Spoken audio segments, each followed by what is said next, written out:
மேடையை வீட்டிருக்கின்ற பல்வேறு கட்சிகளின் தலைவர்களே, கழக நண்பர்களே, பெரியவர்களே, தாய்மார்களே, என் ரத்தத்தின் ரத்தமான உடன்பிறப்பவர்களே, உங்கள் அனைவருக்கும் என்னுடைய வணக்கத்தை நன்றியுடன் காணிக்கையாக்குகின்றேன்.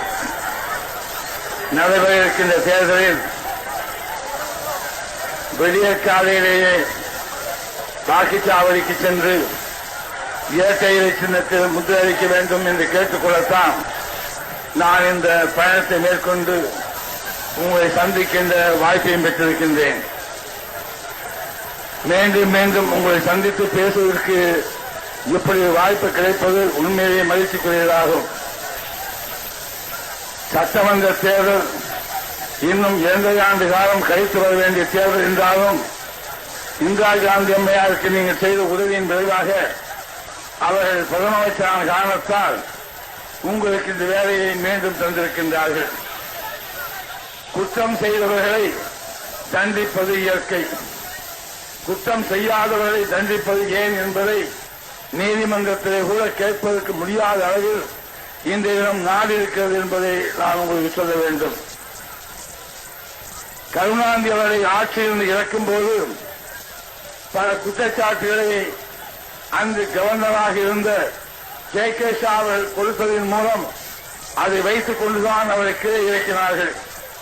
ஆனால் இந்த இடம் அப்படி ஒரு குற்றச்சாட்டை இந்த இடம் ஆளுகின்ற கவர்னர் அவர்கள் கொடுக்கவும் இல்லை, அது இந்திரா காந்தி அம்மையார் பெறவும் இல்லை, அதை பற்றி விசாரணை கமிஷன் அமைக்கவும் அவர் தயாராக இல்லை.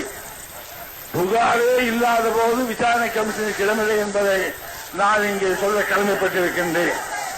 கருணாநிதி அவர்கள் நேற்றையிடம் எங்கோ பேசும்பொழுது விசாரணை கமிஷன் ஏன் அமைக்கவில்லை என்று நான் கேட்டதற்கு ஆட்சிக்கு வருவாராம், வந்தவுடனே என் மீது விசாரணை கமிஷன் அமைப்பேன் என்று அவர் சொல்லியிருக்கிறார். நான் கருணாநிதிக்கு சொல்லுகின்றேன், முதலில் உங்கள் மீது உள்ள வழக்கை முடித்துக் கொண்டு வாருங்கள், பிறகு யார் மீது வழக்கு போடுவது என்பதை பார்த்தோம். கோதுமை வேற ஊழலையும் பூச்சி மருந்து ஊழலையும் வழக்கு மன்றத்தில் நடைபெறுகின்றதை சந்தித்துவிட்டு அதில் நீங்கள் குற்றவாளியா இல்லையா என்பதை நிரூபித்துவிட்டு பிறகு வாருங்கள், அதை பற்றி பேசலாம், அதுவரை அவரை கவனிங்கள் தயவு செய்து என்று கருணாநிதி அவர்களுக்கு இங்கே உள்ள நல்ல நண்பர்கள், அவர்களுக்கு உதவி செய்யும் நண்பர்கள் இருப்பார்கள், அவர்களுக்கு சொல்ல வேண்டும் என்று நான் அவரை பணி முன்போடு கேட்டுக் கொள்கின்றேன். இன்றைய தினம் நான் உங்களிடம் கேட்க விரும்புவது, தாய்மார்களை கேட்க விரும்புவது ஒன்றே ஒன்றுதான். நான் என்ன குற்றம் செய்தேன், என்னை ஏன் பதவியிலிருந்து இறக்கினார்கள்? நான் லஞ்சம் வாங்கினேன் என்று சொல்லுகிறார்களா? இல்லை. ஊழல் செய்தேன் சொல்லுகின்றார்களா? இந்திரா காந்தி அம்மா 2 நாட்கள் தமிழ்நாட்டை சுற்றினார்கள், ஒரு வார்த்தை சொல்லவில்லை, ஆதாரம் இல்லாத காரணத்தால். நீதியிலே நான் குவிக்கிறதா சொல்லுகிறார்களா? இல்லை. நிர்வாகத்திலே சலுகைத்தேனா? இல்லை. என் நண்பர்களுக்கு ஏதாவது சலுகை செய்து பதவி வாங்கி கொடுத்தேனா? இல்லை. பிறகு எதற்காக எங்கள் சட்டசபையை மந்திரி சபையை நீங்கள் தேர்ந்தெடுத்து வாக்களித்தீர்களே, அந்த மன்றத்தை ஏன் கலைத்தார்கள்?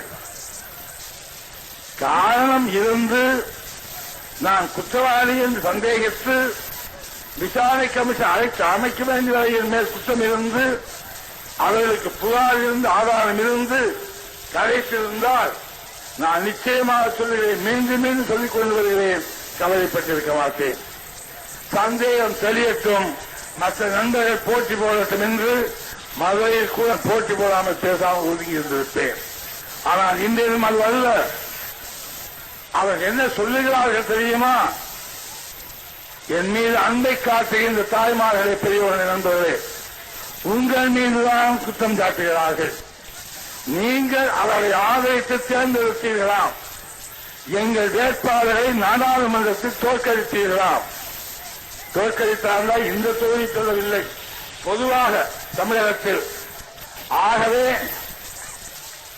எங்கள் மீது நம்பிக்கை உங்களுக்கு இல்லையாம், ஆகவே எங்கள் சட்டத்தை கலைத்து விட்டார்களாம். எங்கள் மீது நம்பிக்கை இருக்கிறதா இல்லையா என்பதை இந்த தேர்தலில் நீங்கள் அவர்களுக்கு சொல்லியாக வேண்டும், நானும் தெரிந்து கொண்டாக வேண்டும்.